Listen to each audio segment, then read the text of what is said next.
Hi student, inverse trigonometric ఫంక్షన్లో 6 problem అయితే చూస్తాం. Solve sine inverse of 5/x plus sine inverse of 12/x is equal to π/2. దీన్ని solve చేయమన్నాడు, prove చేయమని చెప్పలేదు. అంటే మనం ఎక్స్ వాల్యూ ఫైండ్ అవుట్ చేయాలి, అది కూడా పాజిటివ్లోనే ఉండాలి, నెగిటివ్లో అయితే ఉండకూడదు అనమాట. సో ఇప్పుడు let a equal to sine inverse of 5/x. So దీన్ని ఎలా రాసుకోవచ్చు మనం? Sign A equal to π/x అని రాసుకోవచ్చా? నెక్స్ట్ వచ్చి b is equal to sine inverse of 12/x. So then sine b is equal to 12/x అని రాసుకోవచ్చా? మనకి ఇక్కడ గివెన్ ఏమి ఇచ్చాడు? Given sine inverse of 5/x plus sine inverse of 12/x is equal to π/2 ఇచ్చాడా? So ఇక్కడ చూడండి, so value substitute చేయడమే, సింపుల్. ఇక్కడ చూడండి, సైన్ ఇన్వర్స్ ఆఫ్ 5/x అంటే ఏంటి? ఏ. సైన్ ఇన్వర్స్ ఆఫ్ 12/x అంటే బి. ఓకేనా? దా వాల్యూని నేను సబ్స్టిట్యూట్ చేస్తాను.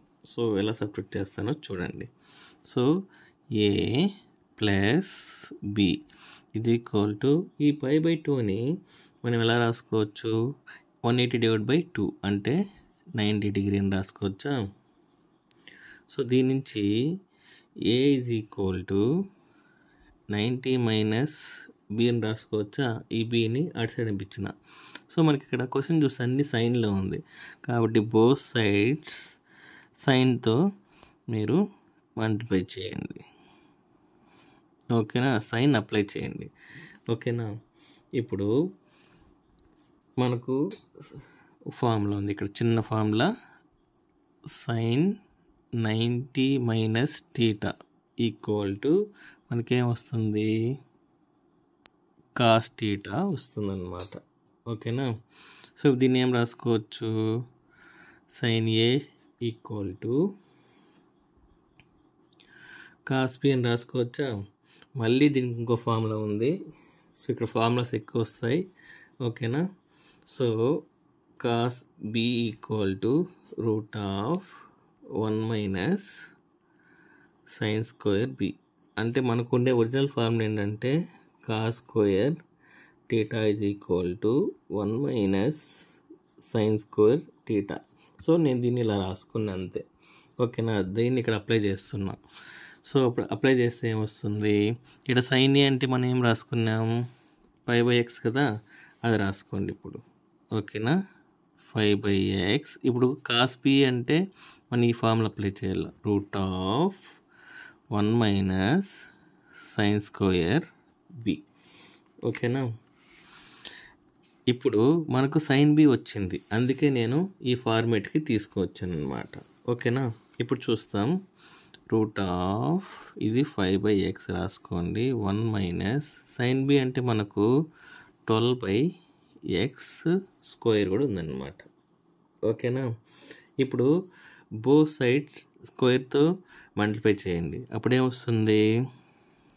5/x whole power. నెక్స్ట్ వచ్చి ఇక్కడ కూడా స్క్వేర్ అప్లై చేయండి, రూట్ ఆఫ్ 1 మైనస్ 12/x, ఇక్కడ పవర్, ఇక్కడ స్క్వేర్. అప్పుడేమవుతుంది? ఇక్కడ ఈ రూట్ స్క్వేర్ క్యాన్సిల్ అవుతుంది. ఓకేనా? సో ఇప్పుడు దీన్ని ఎలా రాసుకోవచ్చు? 5 స్క్వేర్ అంటే 20/x స్క్వేర్ రాసుకోవచ్చా? ఇక్కడ మనకేం మిగులుతుంది? 1 మైనస్ 12x స్క్వేర్ అట్టే ఉంటుంది. ఈ స్క్వేర్ లోగా ఉండే స్క్వేర్ అనేది క్యాన్సిల్ అవ్వదు, ఎందుకంటే ఇక్కడ సైన్ స్క్వేర్ బి ఉంది కదా, సో క్యాన్సిల్ అవ్వదు. సో దీన్ని ఎలా రాసుకోవచ్చు? 1 మైనస్ 12 స్క్వేర్ అంటే ఎంత? 144x స్క్వేర్, ఇక్కడ 20/x స్క్వేర్. ఓకేనా? సో దీన్ని ఇప్పుడు క్రాస్ మల్టిప్లై చేస్తాం. 20/x స్క్వేర్, దీన్ని క్రాస్ మల్టిప్లై చేస్తే x square minus 144/x square వస్తుందా? ఇప్పుడు మనం ఈ x స్క్వేర్ క్యాన్సిల్ అయిపోతుంది. సో ఇప్పుడు దీన్ని ఎలా రాసుకోవచ్చు? 25 equal to x square minus 144 అని రాసుకోవచ్చా? ఇప్పుడు చూడండి, మనం ఈ వాల్యూ ఇటు సైడ్ పంపించేస్తాం. అప్పుడు పంపించి ఇక్కడ మైనస్లో ఉండేది ప్లస్ అవుతుంది. అప్పుడు 25 plus 144 is equal to x square.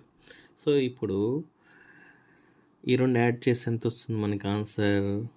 169 వస్తుందా? 169 is equal to x square. ఈ స్క్వేర్ని ఇటు సైడ్ పంపించేస్తాం. పంపించేస్తే మనకేమొస్తుంది? X is equal to plus or minus 13 వస్తుందన్నమాట. సో మనం ఆన్సర్ ఎలా రాయాలి? So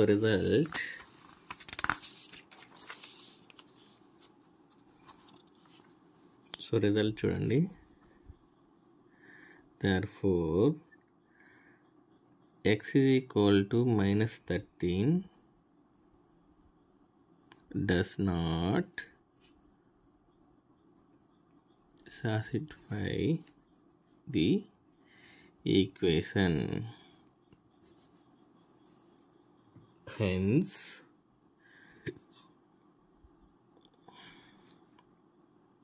x is equal to 13 is only solution అనేసి మీరు రాయాలి. అప్పుడు ఆన్సర్ అనేది కంప్లీట్ అవుతుంది. Thank you.